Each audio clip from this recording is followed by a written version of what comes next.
Good evening, everyone. We'll call this meeting of the Mecklenburg County Board of Supervisors to order.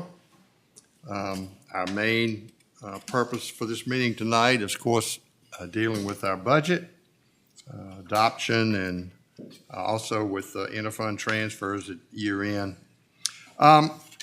Before we proceed, as you all well know, evil has descended upon our country again this week, yesterday, with the events that occurred in Texas.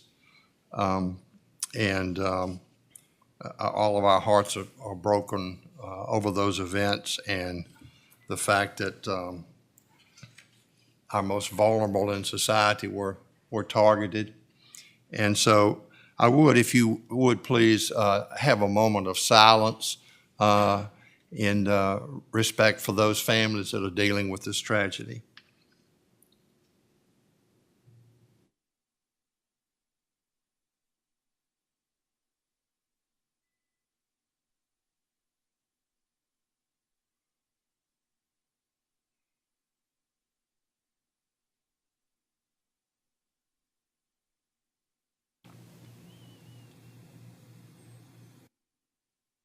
Thank you. If you would, please stand for our pledge to the flag.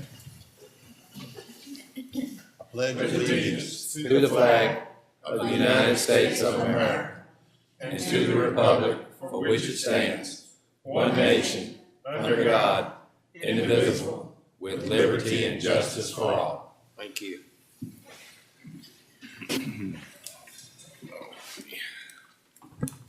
All right, our first order of business is the 2023 appropriations resolution, and what this, of course, does is allows staff to proceed with spending of the money from the budget once that has been adopted. So at this time, we need a motion to adopt the 2023 appropriations resolution. Mr. Chairman, I motion that we adopt the 2020 appropriation resolution.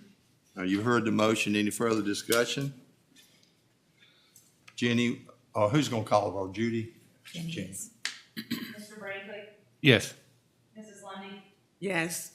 Mr. Tanner? Yes. Mr. Jones? Yes. Mr. Jennings? Yes. Mr. Hargrove? Yes. Mr. Wilkinson? Yes. Mr. Spain? Yes. Mr. Barber? Yes. Okay, the motion passes. Thank you. Next is the adoption of the fiscal year 2023. It's the 2028 capital, is that 2023? That's not 2028. Yes, sir. That's 2028 capital improvement plan budget. Okay. All right. Thought my eyes were playing tricks. All right, so we need a motion to adopt this 2028 capital improvement plan budget. Mr. Chair, so move. You've heard that motion. Any further discussion? Jenny, call the roll. Mr. Brinkley? Yes.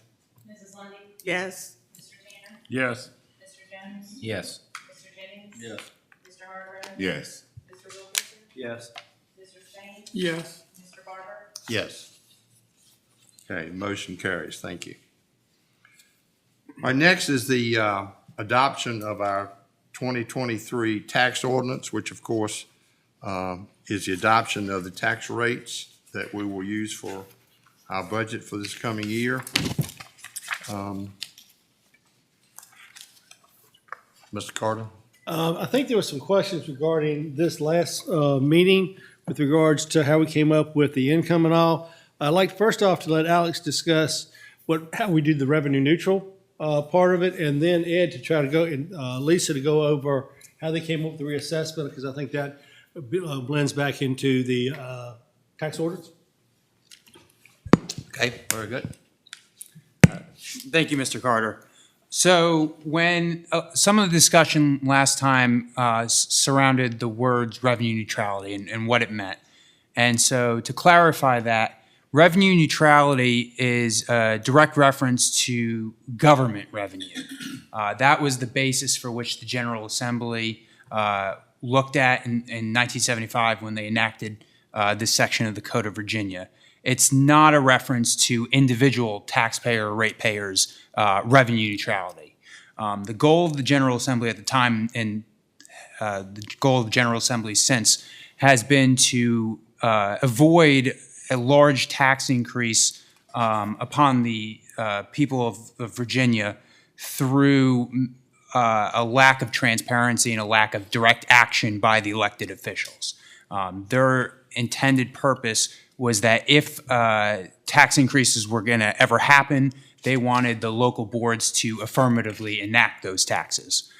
So that's what this section's intended purpose was to do, was to avoid any large increases without a board ever asking for them and adopting them through a public process.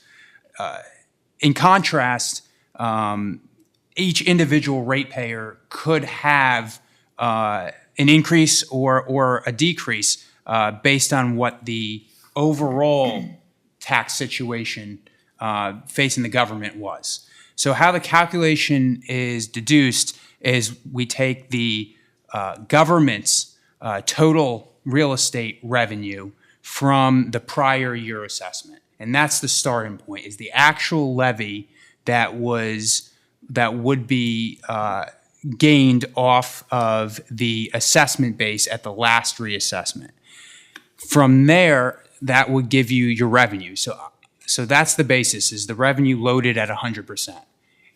Of course, in reality, we don't actually collect 100%, so our budgeted revenue will never match what the basis is for the calculation. But it's based on the actual levy that is produced. From there, it is grown by 101%. That was a recognition by the General Assembly that governments do need some leeway. Costs go up. The intent in the 70s was for public disclosure, not for limits, not for hard limits. Other states did that. California notably did that, Colorado, others. That was not the goal of Virginia. Virginia wanted to allow their local governments to continue to function. So it was grown by 101%.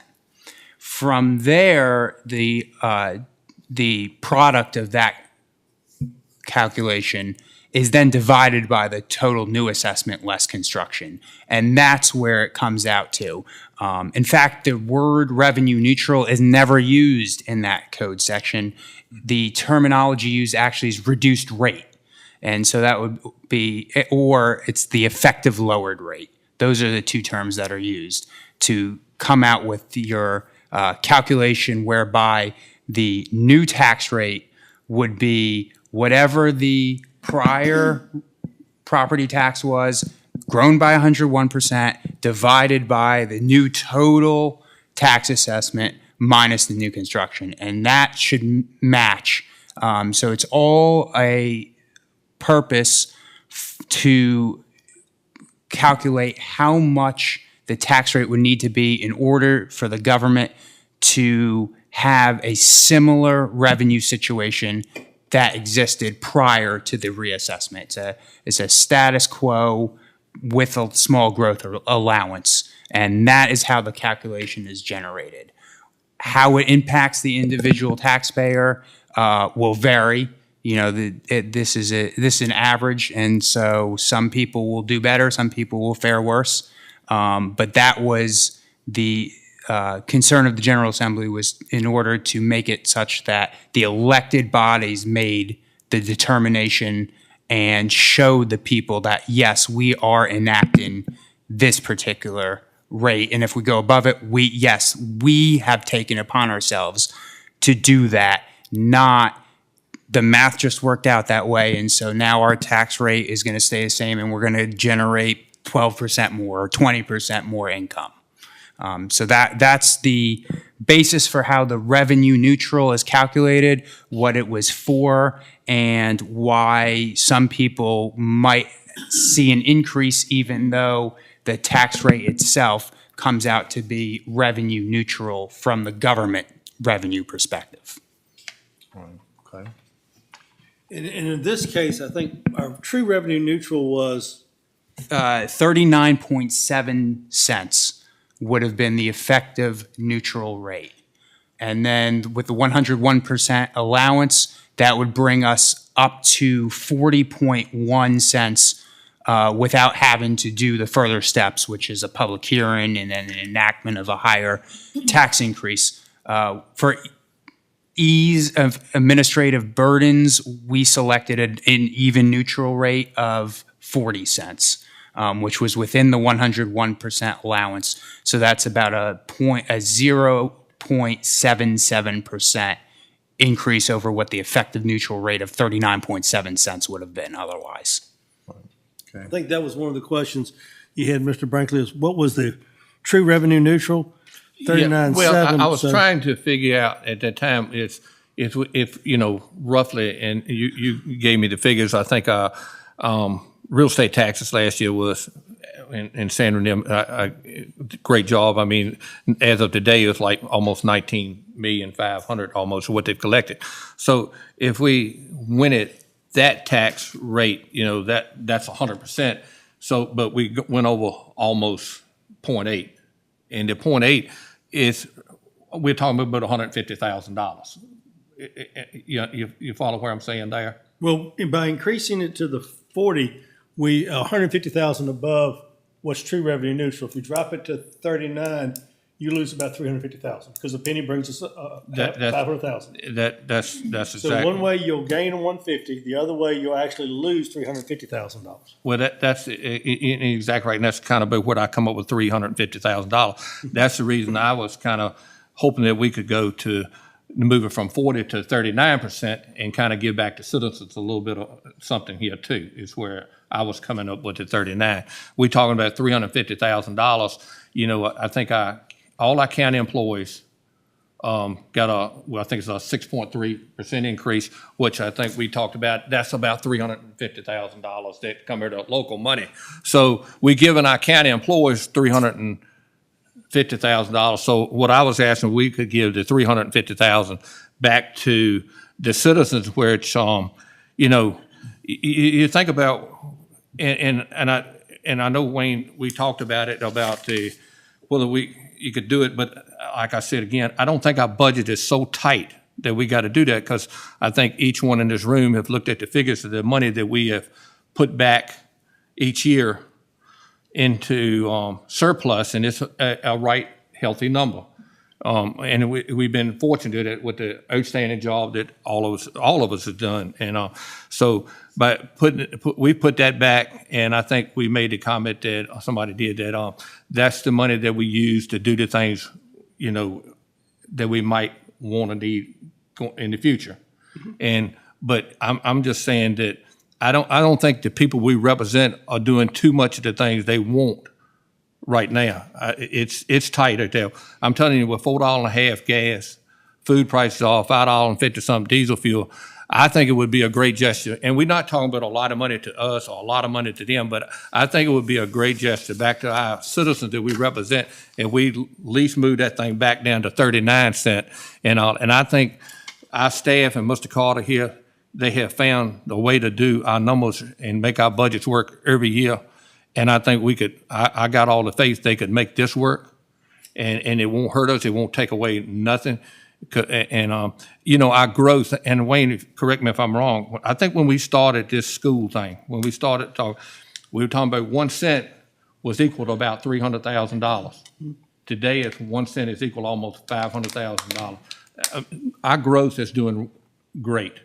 Our growth is doing really good here in this county. And I want to be optimistic. I don't want to think we're going to drop back. I think we're going to continue to move forward. But if we don't do nothing but stay neutral at our growth, we're doing pretty darn good. And I just really think it as us representing, I mean, that's my job, to represent those people out there in the county. And I think if we can drop it back a bit, I think we would be doing the right thing. And that's why, you know, if it comes upon this year, that I would strongly recommend we go into to 39 cents. And I'd be willing to, you know, if that time comes, Mr. Chairman, I'd even put that in a motion to just see where it flies at. Well, you can put it in a motion now if you like. I'd like to answer a couple of Okay. things Mr. Brinkley said. Yes, sir, you would be losing the $350. We could look at changing collection rates. I will say, as I said the other day, to do the capital improvements, the only reason why we've been able to do that is those surpluses. We expect us to have about a $2 million less surplus this year because we have increased our local revenues. One of the things Mr. Jones asked at the last meeting was, do we have $4.50 gas and $5.50 diesel in the budget? No, we don't. I told all y'all that. I want to make sure everybody understands that. So one of the reasons why we have leftover money is not spending it. And you are correct over that. Since we started the school until we did the other, we have increased it 200,000, but that is over a 12-year period. I do want to clarify, when we started that school, it was in 2010. But we have done much better than I would say most of our counterparts. You're right, Mr. Brown. Right. And that's a board decision as to what y'all set the rate. Didn't you also state that, where we're looking at 2024, that to move forward with the school, the elementary school, which is going to be Clarksville Elementary, that would be pushed back again if we were to go to 39 Well, cents? we've looked at it. Or the rescue squad. I mean, we got 2 or 3 things on our table here that we hadn't accounted for. One of the things we proposed to y'all last week was either looking at cutting back on either the debt service or for the Deuce Elementary, or the money we're setting aside for the rescue squads for next year. One of the other things we have discussed is we could increase our collection rates and hope that everything keeps working as it is. We have always, for the last few years, done a 93%. Last year, we were able to collect 97. To do what you want would require us to go to about a 95.5% collection. Every percent gives us about $200,000. So now you're getting very close to where we're at the end of the year. It doesn't allow for a lot of leeway there. I just want y'all to understand that.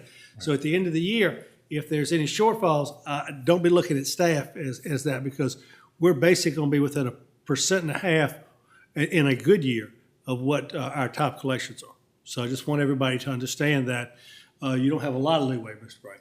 So $350,000. Like I said, I've been on the Budget and Finance Committee. total of 500 because you're taking the Yeah, 150. I'm good if even 500, but I'm just saying, I've been on this Budget and Finance Committee ever since, for over 10 years. And I don't know, maybe some of them was on there can correct me if I'm wrong. I can't remember the last time we said no to anything to come back in that back room than when we did it. Can y'all? Anybody? I mean, we found money for everything as we go and all. I just, we get our county employees a raise of 6% because I feel like assumed they needed it. And I totally agree with that. I think we need to do something for the citizens. So I've heard Mr. Carter. I don't think that budget's going to be that tight.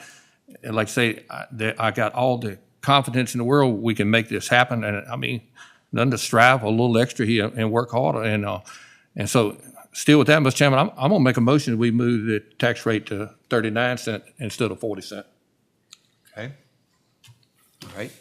You've heard that motion. Mr. Taylor, did you have any input on this?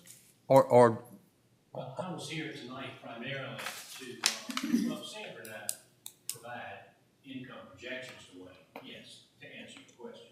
But the main reason I was here tonight was to present some explanation on the assessment. Okay. Sandra, do you have anything you wanted to input concerning the? Tax rates. Leave them all the same. You did make that in the motion. Only the real estate. Well, I can say that, like I said, I have several properties and, it doesn't amount to a lot, but the lower income properties I have, the lower value properties, actually at 40 cent went down a little bit. The higher properties went up a little bit. So I think the greater majority of the county that has a basic house, whatever, will not be hurt by 40 cent. They'll actually get a few dollars off what they were paying last year. And I think, the ones that are going to bear the burden are the ones that, of course, have higher priced properties. So, that's the way I look at it. 39 And there. I believe that with some of the things that we are facing, whether it be, we want to up the timeline for some of our convenience centers and stuff like that to hopefully open some more of them a little bit sooner. And also with the rescue squads and stuff, I think that Myself, I'd personally think 40 cent is acceptable, just from the point of view too, that if we want to give it back to the citizens, and maybe Ed or somebody could tell me, how many people do we have that are real estate owners? If we change just the real estate rate, it's not gonna get money back in everybody's pocket, just the ones that own real estate. Well, there's roughly 33,000 parcels of land in the county, and they're not 33,000 property owners. Sure. Tom, I don't know that answer, to be honest with you, as far as actual owners. Because I know we always have out-of-county, out-of-state ones, and stuff like that. And that has to enter the equation. There are some out-of-state folks as well. We have typically adjusted these 15, almost 16 years I've been here. The real estate rate has been adjusted 2 or 3 times in that period of time. And the complaint I've heard from some real estate owners is you all put it on our backs. And people that don't own any real estate but have automobiles get by. And I hear that. And I tell them, I said, well, I hear what you're saying. The Board of Supervisors has to make that decision. I hear you. And I'll share that comment, and I would encourage you to do the same.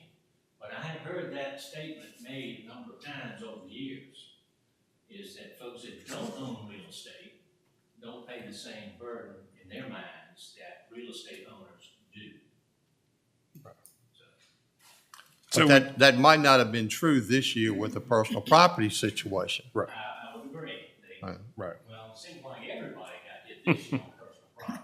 Right. Yeah. People that own real estate typically. I guess own my, automobiles. I guess one of my biggest concerns is, we're taking on so much more burden with these rescue squads and all this sort of thing, and I don't know that we really know exactly what kind of burden that's gonna be, do we? I mean, we obviously can guesstimate, but we don't know what other squads and all might fall off the Become part of the cliff, county. and we have to take those on. So that kind of worries me a little bit, and I'd hate to see us push these schools back. Please don't. But anyway, all right, so Well, we did, I'll ask you, Wayne, do you see this truly would push the schools back? Right now, we have 3.38 set aside. Okay, right, that you had the other day was on a 20-year, you were a little over 3 million, approximately 3.1. With that said, you've got about a $350,000 coming off after 2024. And another 350 coming off after 2027. One of the things that Alex had proposed was taking the 3.34 this year and using that to pay the interest on the first 2024. So you wouldn't have that due in 2024. You wouldn't have to take all of it, but it could be, David. I mean, I can't tell you what interest rates are going to be in 8 months to a year. Those are the kind of things. Y'all ask us these questions. That's a board decision. We can give you our best guesstimate, but right now we've got probably about $250,000 left over what the estimated figures we got from Davenport last month. So that much is there right now. That's all I can tell you. I hope we continue, Mr. Brinkley, at the growth we've had. We've been very lucky. I have seen nothing so far to say otherwise, but interest rates are going up, and that's all I can go by. Well, it's just, to me, it's still, to be on this board for the last 10 years, it's hard for me to believe that $350,000 is going to change everything that we've been doing the way we have been doing it for the last 10 years I've been on this board and all. But, Mr. Chairman, I'm going to still stay with what my thing, Mr. Carter handed me something that it's 3 rates on here that's all tied into the real estate that I may need to read in order where they all stay the same. It's, the first one says that, so my motion is a tax of 39 cents per $100 assessment valuation on all real estate in Mecklenburg County. Then here's a tax rate of 39 cents per $100 assessment valuation of real property and tax to 3.36 per 100 assessment valuation valuation of personal property and a tax of 0.72 per $100 on merchandise capital for public service corporation and the first day of July 22nd, and also a tax of 39 cents per 100 assessment valuation of mobile homes located in Mecklenburg County and on the first day of July the 22nd. That would be my motion, Mr. Chairman. So you would change the real estate rate throughout to 39, but all other rates would stay the same, sir? Is that the motion? That's what we need to do. If Yes, I sir. don't do Yes, that, sir. Okay. Thank you, sir. Mr. Chairman, I haven't said anything, but I would like to agree with what Mr. Brinkley said. I think he summed it up pretty good, amount of information there.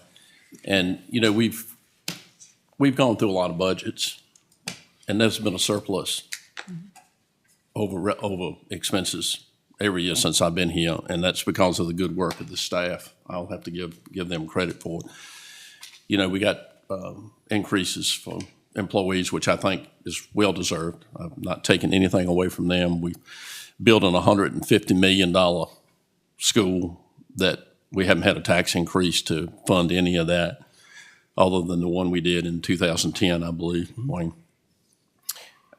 It's a gesture, is all it is.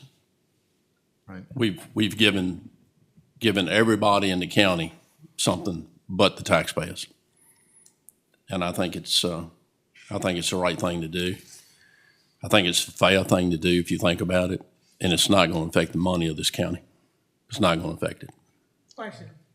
Am I hearing that the motion is for real estate and not for personal property? Yes, ma'am. That is correct. Right. Because personal property, everybody will have good in it. You go to real estate, everybody, they will not. Yeah, the motion is just to reduce the real estate tax rate to 39 cents. And I realize that this county is on a budget. So you need to do some personal property also then. No, ma'am. My motion was only real estate. Right.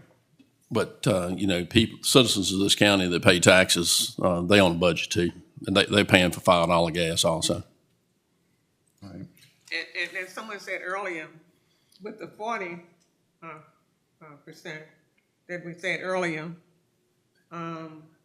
think about the rescue squad, the school, debt service, and what may fall off the cliff, as Barbara said. I still go with the 40%, 40 cents. That is my opinion. All right. We have a motion on the floor to adopt a tax rate, real estate tax rate of 39 cents per $100 assessed valuation. Is there any further discussion on that motion? Jenny, call a roll. Mr. Brinkley? Yes. Mrs. Lundy. No. Mr. Tanner? No. Mr. Jones? No. Mr. Jennings? Yes. Mr. Hargrove? Yes. Mr. Wilkinson? Yes. Mr. Spain? No. Mr. Barber? No.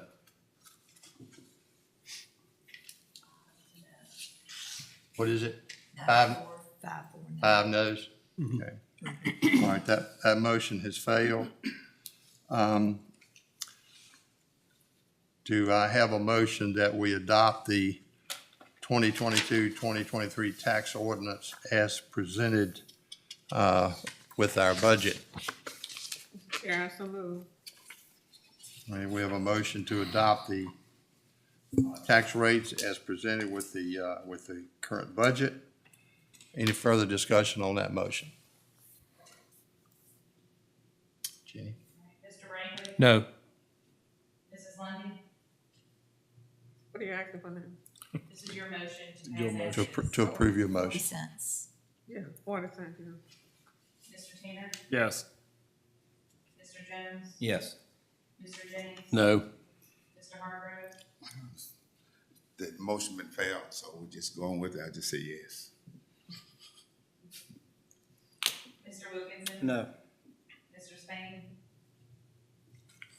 Yes. Yes. Mr. Barber? Yes. All right, the motion passes for the adoption of the tax ordinance for fiscal year 2022, 2023. All right, next we have, at the end of the, every year, we always have situation where we need to do interfund transfers to balance out our fund balances, and this, of course, doesn't, there's no new monies generated or spent or anything of that nature. It's just merely a bookkeeping matter, if you will. So we need a motion to adopt the year-end interfund transfers. So moved, Mr. Chairman. All right. You've heard that motion. Any discussion? All in favor of the motion, say aye. Aye. Opposed? Thank you. All right, any other matters that needs to come before the board? I don't know whether, some of y'all had some more questions regarding the, I would like to, Mr. Taylor, I know there were some questions about the reassessment and stuff like that, and I would like him to speak on that, just so we know. Yeah, 'cause a lot of our citizens ask questions, good if you could explain it a little more than we can now. Yes, sir. That's my intent. Mr. Chairman, members of the board, I was out of town last Wednesday and Thursday in Richmond in a class. Had I known we had some questions, I would have come home that night. But anyway, when I got home, I watched the YouTube meeting, and I heard that there were a number of questions. So tonight I want to spend a few minutes, and I have with me Lisa Wagstaff. Lisa is my chief deputy and our assessor as well. But I want to go into some detail about the reassessment, to answer some of these questions that you have, but also to give you some of the history of the reassessment. Some of you are relatively new and may not know some of the history of the reassessment, and I want to spend a few minutes telling you about that before we get into some of the nuts and bolts. Let me begin by giving you some history, and that is, and it's also to address what is said in the code about the reassessment and how it's to be performed and so forth. The Code of Virginia allows municipalities to conduct a general real estate reassessment every year, every 2 years, every 4 years, or every 6 years. And it allows that locality to make that decision. Mecklenburg, for many, many years, was on a 6-year cycle. We, like most rural counties, reassessed every 6 years, and we contracted with an appraisal company to come in and do it. These appraisal companies were typically out of Richmond, Northern Virginia, or the Valley of Virginia. The 6-year reassessment essentially locked your values in for 6 years unless you built a new house, made an addition, an improvement to the house. The county's values were basically locked in for 6 years. This caused the county's real estate revenue to essentially be locked. Created somewhat of a challenge from a budgetary point of view.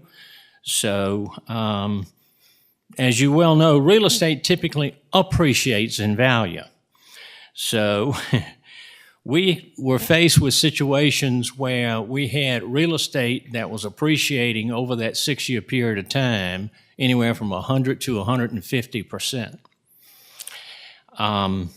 Well, you ask, well, how do you know all this? Well, I know real well about it. I served on the Board of Equalization in 1986 and 1992 to hear the appeals of this 6-year reassessment process.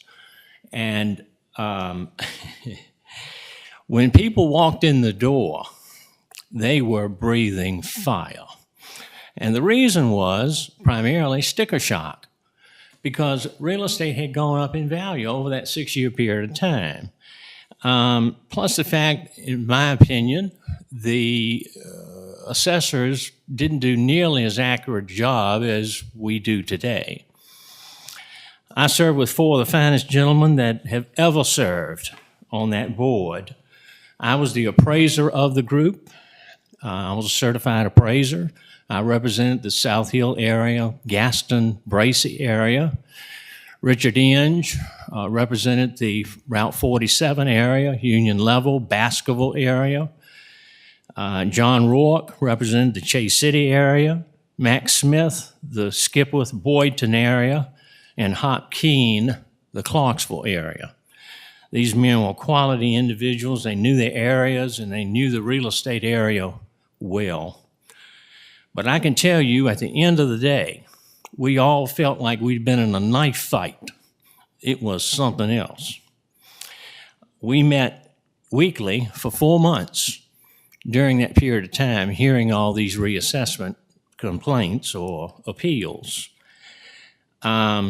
Today, our Board of Equalization meets 4 to 6 times a year.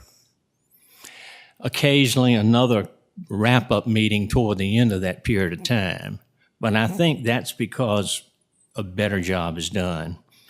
I mentioned Mr. Richard Inge. Let me expand a little bit. As a member of the Board of Equalization, he wrote a letter as chairman to the Board of Supervisors requesting that they consider changing the general reassessment from a 6-year cycle to a 2-year cycle. The board discussed it and they agreed to do it and make it effective July 1, 2006. In my opinion, this was probably one of the best decisions that you all or this board has ever made. Instead of using the out-of-town appraisal company, the advantages of doing it every 2 years is the county had more current revenue. It was more accurate because we did it in-house. We had local people who knew the county and actually did the reassessment. And there was not this tremendous sticker shock that people were faced with. And there are numbers of other counties, and I mean our neighbors, that still are on a 6-year cycle, right here in Southside Virginia. So those were real benefits to Mecklenburg County.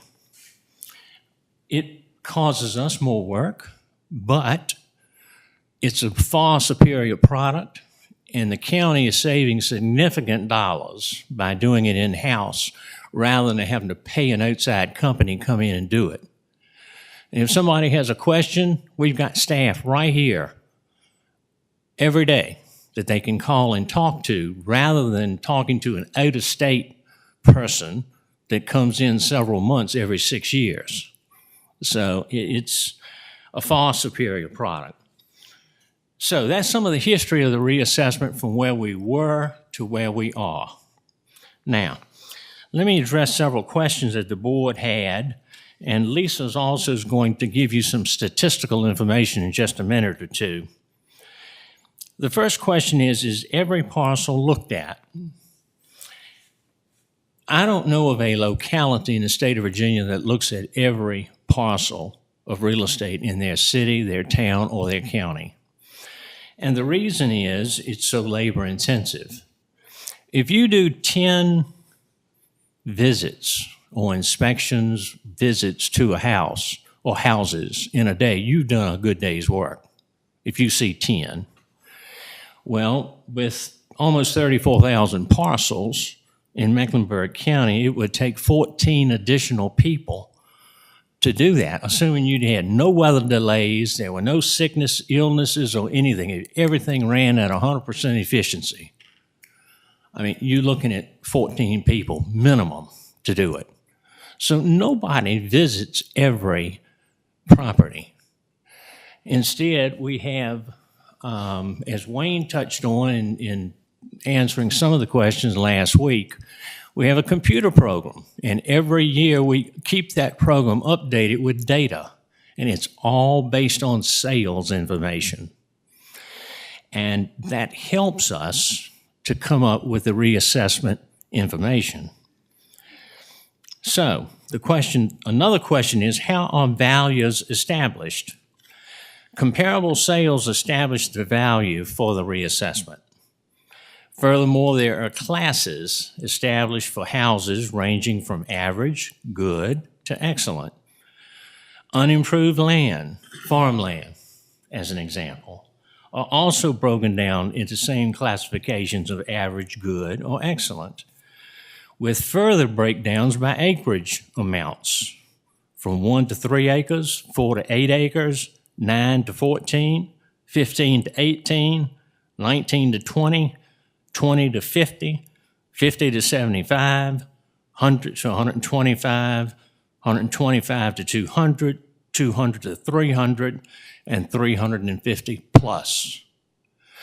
Each of those has a rate that's established by sales, okay? So, and by rate classification. So it's a really detailed algorithm that's used, and it's uncannily accurate, uncannily. And I'm going to give you a statistic in a minute that's going to prove that. But the thing to remember is everything we do is based on sales.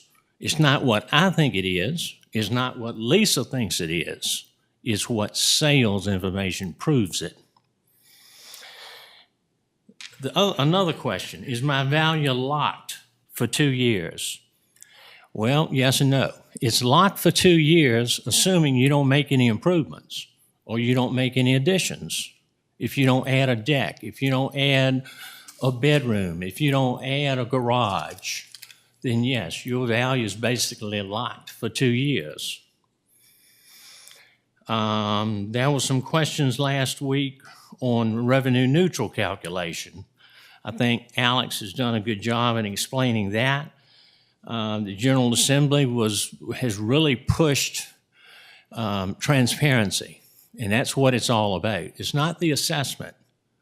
You know, my townhouse went up 12.5%, which is more than what the average assessment increase was for the county. But that's not the point.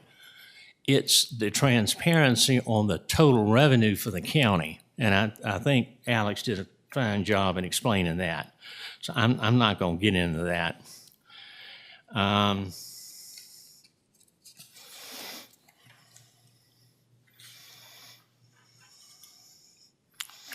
Why did the reassessment notice have a higher tax rate? This is another question.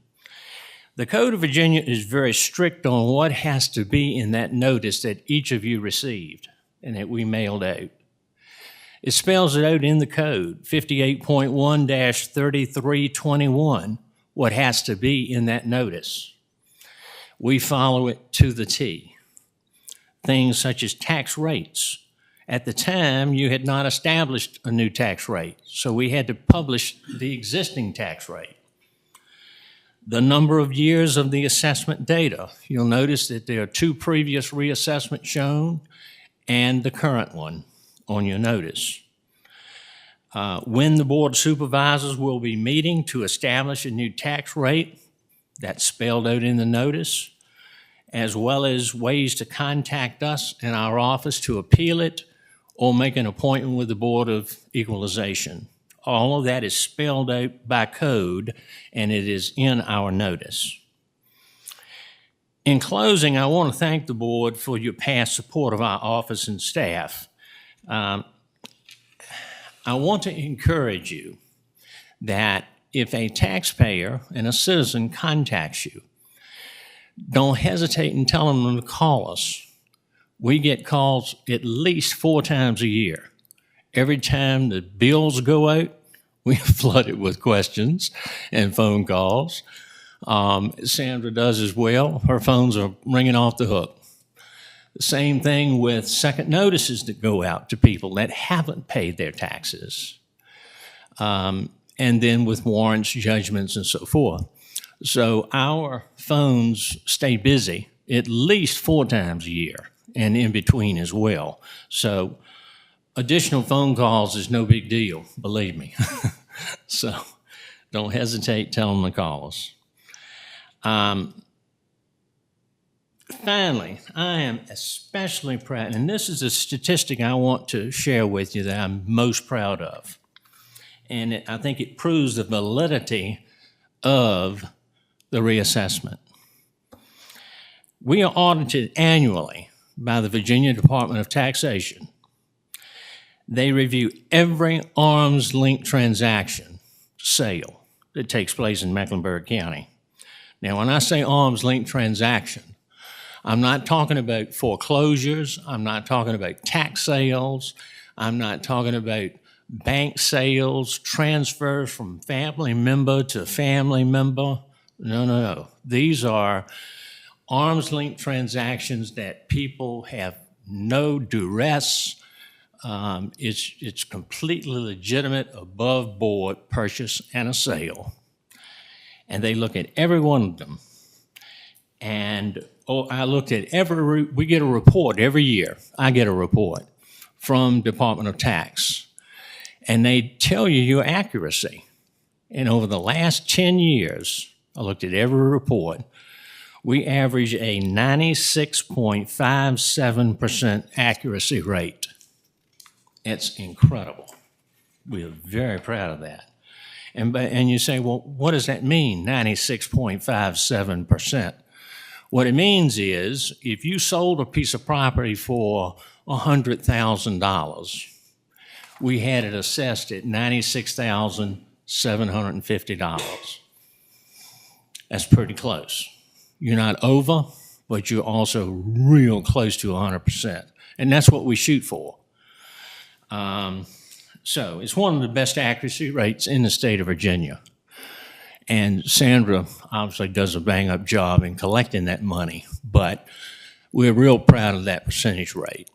Now, I'm going to step aside and let a few statistics come your way.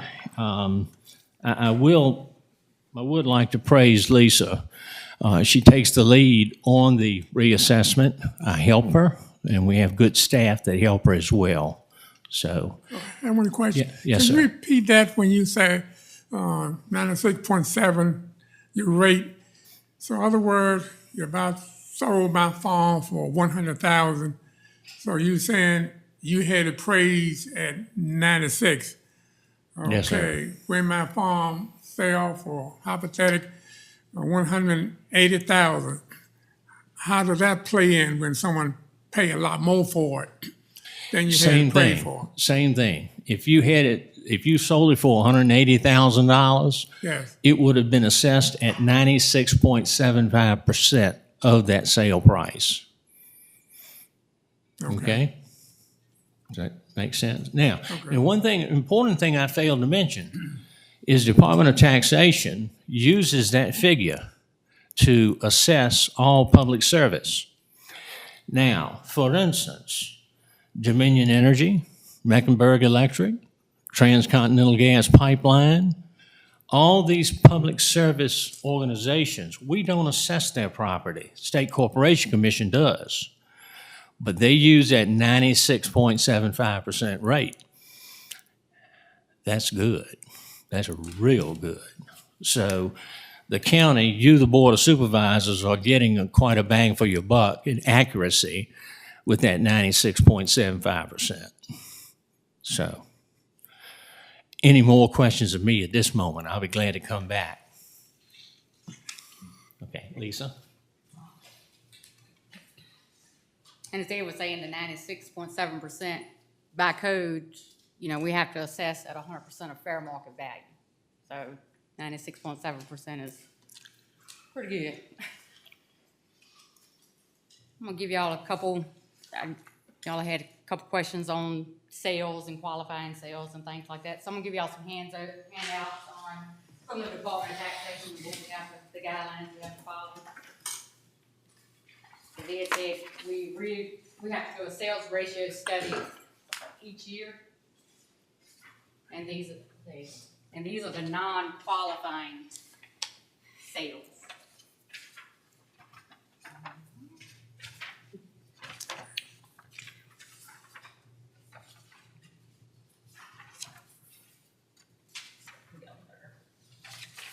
Thank you.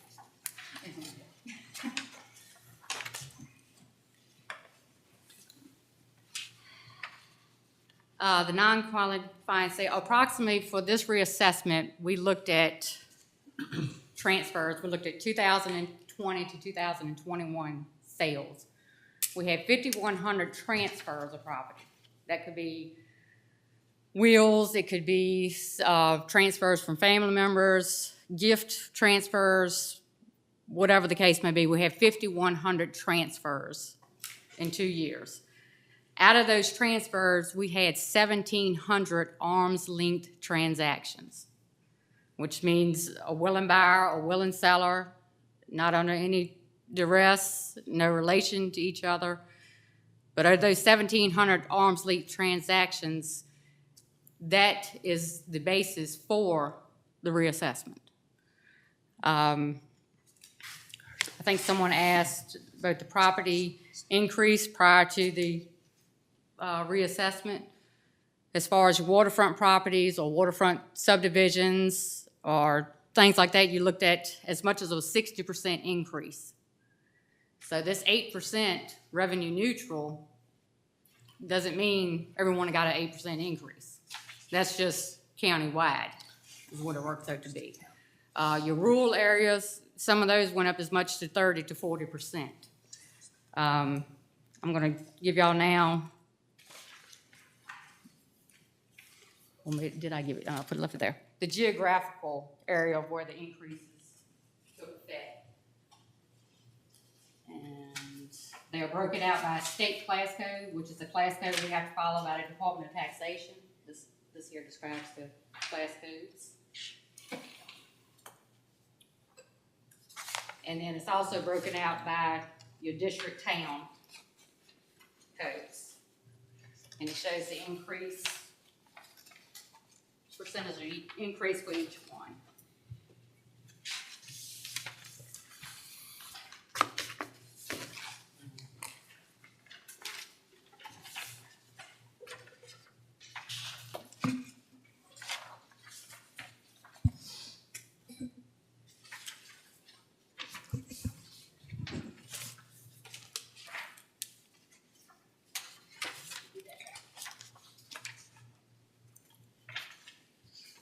You need an assistant. Next time, give him to Wayne and he'll pass him around.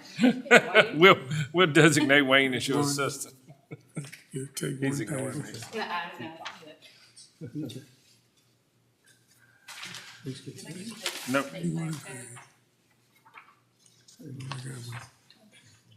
Yes. Thank you.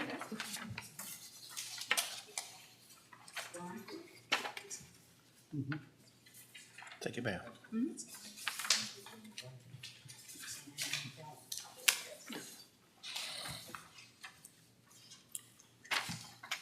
This will show you geographically where your increases were. If you have any questions on that. No, just skip me, that's okay. So businesses stayed almost the same. I'm sorry? Class 4 stayed almost the same. Class 4. Mm-hmm. Why is And that? why is that? Because, depreciation played in a factor on your industrial type properties.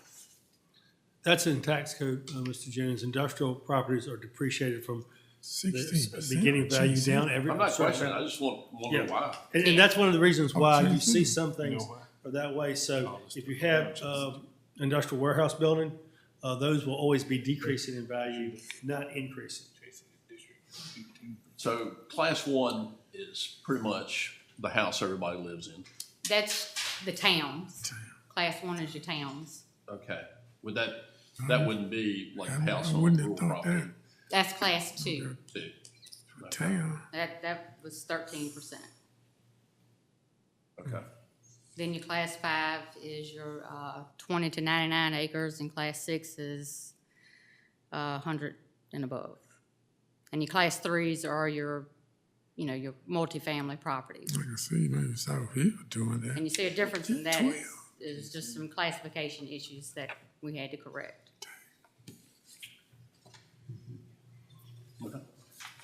Could I make a comment? I just thought sure Chase City town would not be 16%. Let's see, with Chase City district 18%. I thought Chase City definitely be maybe a little low. Actually, historically it has been, but this year, basing it on the 2-year prior sales for 2020 and 2021, I mean, those properties have increased.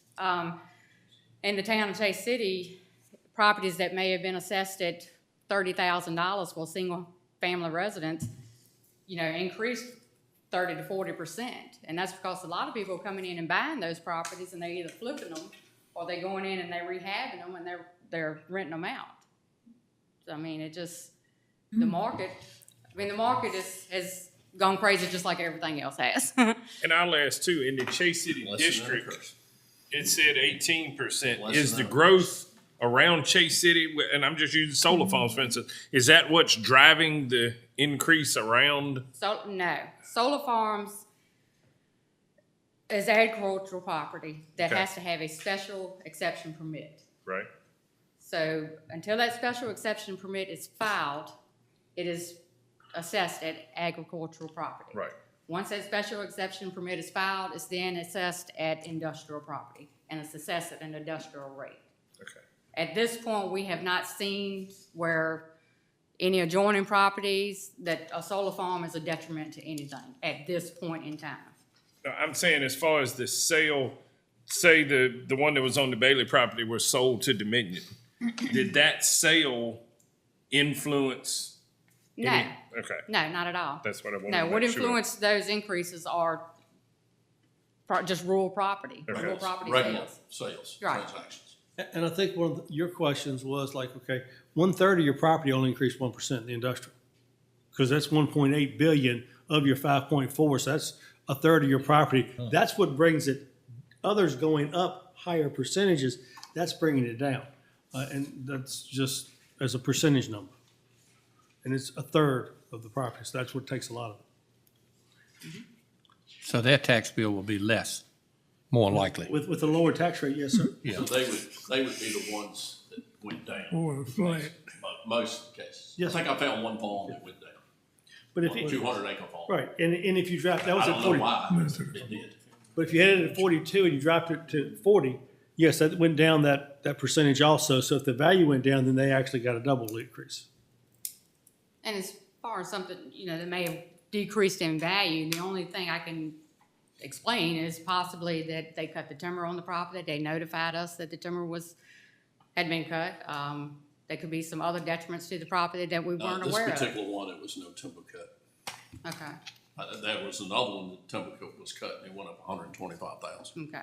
And that may be something we haven't been notified. If the taxpayers is not Yeah, I recorded. think, we just need, we probably need an educational process for landowners out here. I would highly recommend that they get in touch with the commissioner's office. Yes, With the equalization board if they have a problem with the assessment and that kind of thing. 100%, yes. I absolutely think they Yeah. need to get in touch with them. I mean, as Ed said, we have 33,000. And, Ed, this is good information. It's what I talked to you about today that you certainly supplied. But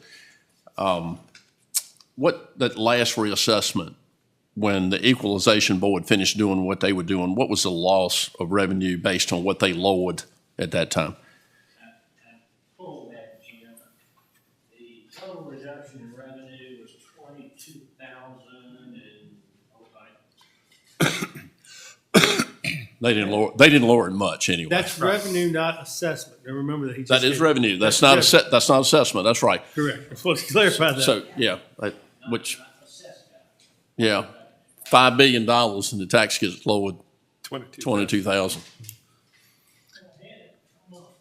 It's $22,217.16. Yeah, well, 19 million, the real estate revenue, right? I just said $19 million right at the beginning. And the equalization board lowered that $22,000. That's including informal appeals and Board of Equalization Okay. appeals. I don't know if it I was, mean, I think I don't that know if it was speaks worth for their our time to go over there or not, but, it made them feel good, I'm sure. Well, no, I mean, I think but we can't just lower someone's property because they think it's too high. I understand that. Okay, so I mean, with that number, I would think that would speak to the accuracy. Out of 19 million? With that number, I would think that would, with a 96% accuracy, I would think that speaks Okay. volumes. I mean, Well, if you do the- numbers Yeah. are numbers. And I would ask too, speaking on the timber thing, I know y'all said that the landowner has to notify you if they cut the timber. Right. Yeah. But one of the things I think Jim had mentioned too is maybe if that is something we can put on the website, and stuff like that to notify the public a little bit more. If you do, it's just like selling your car. If you sell your car, they need to notify you so it comes off their taxes. Same way with cutting timber. I think they need to be reinforced that they need to contact y'all. Right. Because, Yeah, that's not a problem. just something to give them a little more information. Right. One of the other things, we went to twice a year reassessment. I thought it was back in like '98 was originally because the cogen plant was being bought by Dominion. Okay, and with what the county, what Robert presented to the board back in that was because of that. Before it was valued at machinery and tools, but when Dominion bought it, that's when it went to the State Corporation Commission. Between what we paid, which was back in the '90s, in the 300,000s for each reassessment. And what we were going to lose, because by the time we got down into 6 years, we were down in the 70s. I remember that, 72, 75%. That's right. Was an average where you were at that. If you had $100 million worth of assessed value, which if I'm not mistaken was what the cogen was at that point in time, you only got 74% of it. So the 100 million went into your total amount of value for the properties that the state sat down, State Department of Taxation, and did your ability to pay. But you only got back, you taxed them at your tax rate at 75 million. So you lost that $25 million worth of value times your tax rate. And that's one of the reasons why they showed between those State Corporation Commission bills that we had, whether that be Dominion, Co-op, Transco, or Southside, that they could pay, the county could pay to actually do the every other year assessment off of those two things. And that's why they did it. And now with what you see with Dominion putting in transmission lines, et cetera, that even amplifies it even more so. But yeah, we used to get down in the mid 70s, Mr. Brakely. Barbara remembers there was some things. It was 72 to 74% was usually somewhere roughly where we were by the end of 6 years. By the end, that's right. Which that's when you got the sticker shock because everybody went, my property's not worth a third more than it was last year. Well, yeah, it was, and that was just the even. So if you were the one that had the 60%, yours doubled. Somebody else might go, well, mine's the same, but that was kind of I think where it's it was. definitely two-year plan is absolutely the way to go. That's for sure. But that was one of the reasons. That's I don't why think they there's any actually- argument on that. Yeah, that's how they sold it though, to do it because of the fact also that we didn't have, as the Board of Equalization always heard, outside appraisers coming in assessing property. Right. So, Ed, you said there's 33,000 parcels. So a parcel can be anything from a half an acre to 10,000 acres? Less than that. So if we raise or lower taxes by a penny, that's $15 a parcel. What am I missing? It's the gesture, though, Glenn. It's, we, So the guy's got 10,000 acres, his taxes went up $15 for that parcel. And the guy that's got a half acre, his went up $15. What am I missing? no, all of them are different due to reassessment. Yeah. All of them are different. In theory, if you look at the mean average, yes, what you're saying is accurate, but, by us assessing each individual parcel, then, the percentage of increase or decrease will vary quite a bit. But looking at the mean average, I hear what you're saying. He's dividing it by the parcels, which by I the see, number I of see what you're saying. Yeah. But it's I mean, it's not exactly like that. It's based on the reassessment well, us accountants, we Value of the overthink property. everything. in the value of the property. You've got $1 million homes on waterfront lots, and you've got a sliver lot in Oak Hill, which is 50 by 200. So you can't compare. I got two of those right next to Lakeview Estates. He's just doing the math, Right. complete math. It's just, they ain't worth nothing really. You got to have three. I guess I'm oversimplifying. That's what I'm saying. No, well, it's fine. Sometimes we need to. Yeah. John, question. Tom mentioned that if you sell, you need to contact commission officer. Timber gone, value down. How does growing timber on that lane affect the value of that property growing for the last 10 years, 20 years, 30 years. That's the timber Yeah, on the it'll go property. up as the timber grows. Yeah, we have an age range that we break it down. Keep How, going. how do y'all know the age range? Is that through Google Earth or what? Now, if the timber deed has been recorded, we'll have that information. Of course, we get it from the Department of Forestry also. We Well, get they that. know it's been cut. Oh, yeah. Yeah, they know when it's been cut. The Department of Forestry? Which, yeah, Yes. yeah, they know And when it's because they're planted. doing BMPs on Yeah, it. the Right. plants. So we get that information. Why don't y'all have that information They and, don't volunteer it automatically. I mean, they don't.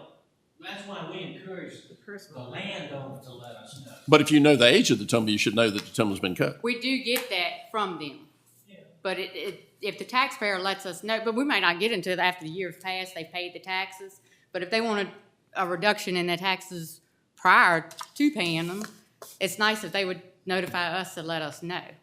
We can adjust it. But if you know that. And we can adjust it at that time. But, and maybe I'm confused, but if you know the age of a timber, if you know a tract has 5-year-old pines or 15-year-old pines or 20-year-old pines, if you know that information, you have to know the information that it's cut too.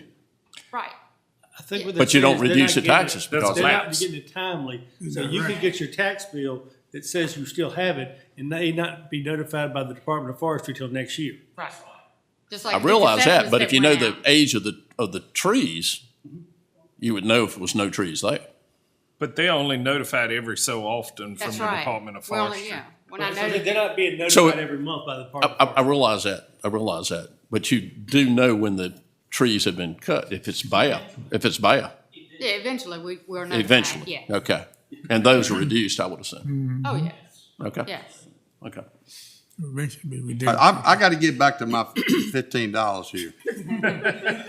Okay. So I guess the way I'm thinking about it, if all values stayed exactly the same from one year to the next, no change in anybody's valuation at all, and we raise taxes a penny, it's $15 a parcel. Is that a fair statement? It's It's $15 a parcel. Average across the board, but it's Yeah. not average across the board because one parcel's worth It may be $10 $1. and one's worth $50. $100,000. yeah, I see where you're going, but Yeah. that's not exactly how it is. Now, you're missing my point. Okay. If that parcel was worth $100,000 this year and $100,000 next year, and we raise taxes 1 penny, it's $15. Alex, help me out here. It's $15. Divided. It's not gonna be equal. If you're saying, I guess you're saying if every piece of property in Mecklenburg County was $100,000 and it stayed at No, $100,000. I'm saying if every piece of property in Mecklenburg County, Stayed at that if rate. the assessed value stayed identical from one year to the next, and we raise taxes 1 penny, it's $15 per parcel. But that's only an average because some properties wouldn't have been worth, we have properties that are I'm not worth talking, no, you 300. missed my point now. I'm saying all values remain exactly the same.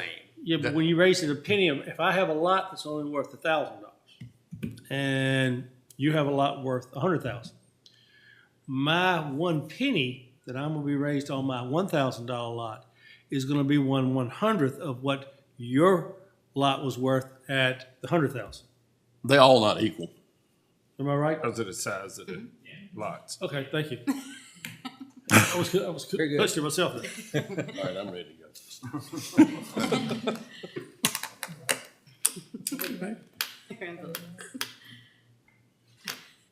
Okay. Thank you. Thank you. I think that We can talk about explains that some of the another time. questions and It did. Yeah, I think, well, another thing was, I think conservation land, I think somebody had a question concerning conservation land. Conservation land follows the same rate as agricultural land without a conservation easement on it. But they do get a 30% discount For how long? But for how long? yeah, forever. As long as that conservation easement is on that piece of property, it's gonna get that discount. We'll talk about it. I bet that later. Yeah. you going to the equalization Actually, I meeting? think forward to it. I think forward to it, Jimmy. Yeah. Can the Board of Supervisors I'm members come to y'all's going to meeting? send my duly appointed representative because he's a lot better than I am at it.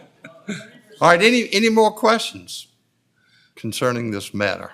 We can unfortunately sit here and beat this horse all I agree night. with you there, Mr. Chairman. Thank y'all very much for the information. It's very, Yeah, very informative. Thank you. Really, really appreciate that. And I just, thank the Lord, we ain't doing 6-year assessments anymore. That's all I know. What a jump. All right, anything else we need to bring before this board tonight? No, sir. All right. Have a safe journey home, and the meeting is adjourned. Motion adjourned.